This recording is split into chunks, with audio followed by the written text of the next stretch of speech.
In C++, it's easy to assume a derived class can access all public functions in its base, but here's a common mistake that breaks that assumption. Take a look at this code. Here, base defines a method print with an integer parameter, and derived defines its own print without an integer parameter. These two functions just happen to share the same name. Now, in a test, we create the derived object, call the print function without an integer parameter, and then we call the print function with an integer parameter. So think about what will happen when we try to build this and what will happen when we try to run this. Okay, now that I've given you a second to think about this, let's go ahead and see what happens. And when we run this, we see that we actually get a build or a compile error because there's no matching function call to derived print with an integer. And why does that happen?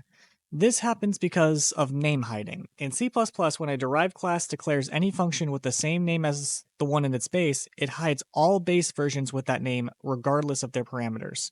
So derived print hides base print with the integer parameter entirely. The compiler doesn't even consider it. To fix this, we just need to bring the base version back into scope using a using declaration. And we can do that by just copy and pasting this line here. Now, if we go ahead and try to run this again, we see we get the expected output for calling this d.print with the integer parameter.